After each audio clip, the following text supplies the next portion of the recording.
Napaka-green ng tanawin. Ang linis-linis ng palayan dito. Ayan. Mag-harvest to mga September. Kami, last ng September kami mag-harvest. Ayan, ang linis. Pati sa gilid. Kaya mahal yung bigas dito kasi ginagastusan talaga nila fertilizer, yung bibili sila ng pangpatay ng mga damo dyan para walang mga insektong papasok ba. Para ano, kusihikari kasi itong palay dito sa Japan eh. Diba, ganda. Mataba. Yung may-ari ng mga palayan nito, mga kapitbahay lang din namin. Yung sa amin doon sa kabila, sa malayong malayo.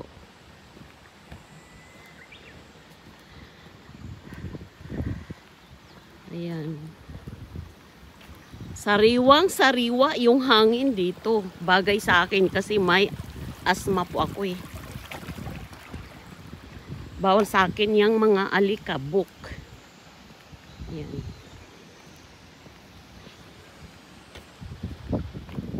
Lakad na naman tayo, guys. Ay, ngayon ay July 16.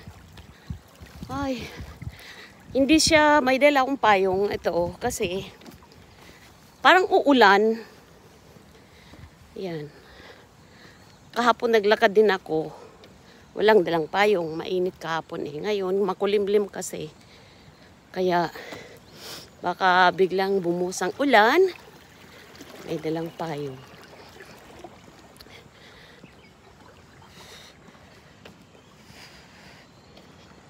Dumi yung tubig sa gutter kasi galing sa palayan eh. Nung araw, sabi ng biyanan ko nung araw daw, sa ilog daw siya naglalaba.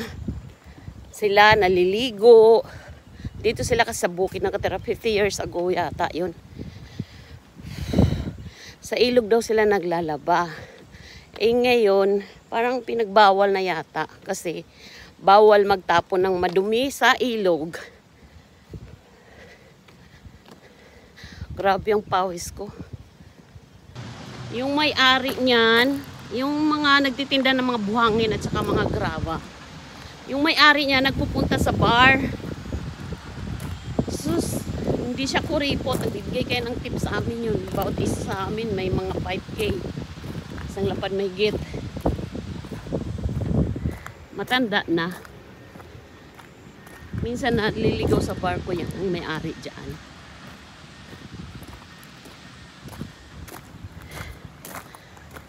Tuwing maga, naglalakad ako dito. Kaso sabi ng biyanan ko, may kuma daw pumupunta rito. Ano ba yung kuma?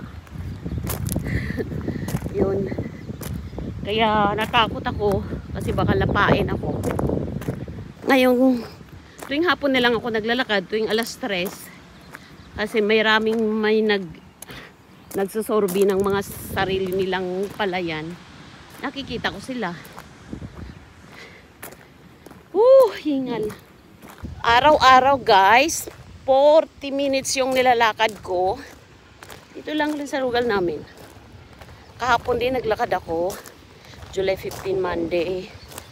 Ayun, lakad din. Minsan lang pag tinatamad na ako yung sobrang init na, hindi na ako pwede maglakad.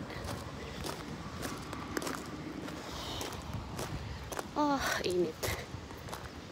Yan naman yung puti na yan. Pabrika ng ano yan, manggagawa ng mushroom.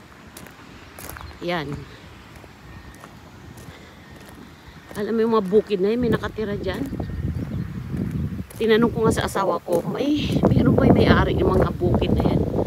Meron daw, pero mura lang daw yung tax dyan. Andito na ako sa tulay, guys. Eto, may nakapaskil dito, oh. Ang ibig sabihin yan, bawal magtapon ng basura. Pag nahuli ka, 5 taon na kulong at saka 1,000 kalapad. 1 milyon ang halaga niyan. Penalty. Yan. Kaya walang na, may nagtatapon din. Hindi naman lahat hapon okay. Minsan nga, kumpul-kumpul pa yung basurang tinatapon kasi dumadayo sila dito.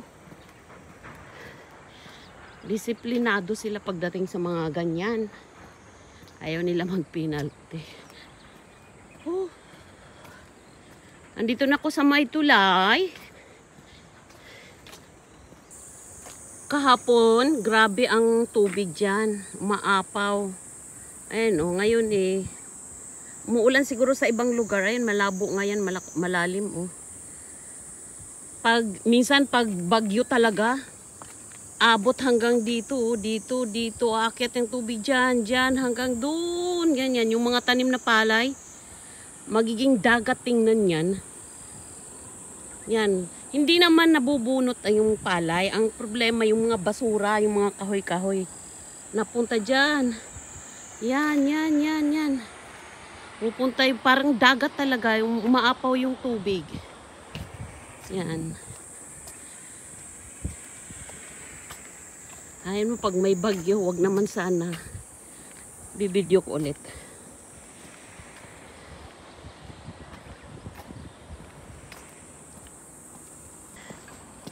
Lakad-lakad lang. Nakailang step na kayo. Siguro nasa 5,000.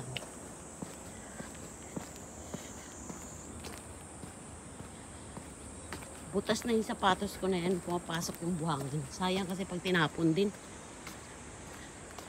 Hindi naman, pwede pa. Ang tubig,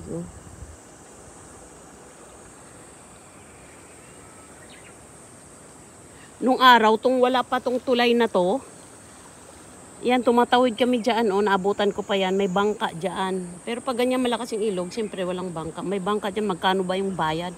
Sasakay man ng bangka doon, tatawid kami papunta roon, tapos babalik ulit kami. Ngayon, ginawa tong tulay, siguro nasa 20 years na tong tulay na to. Ayan, may kalabasa. Corn, talong, eggplant, cucumber,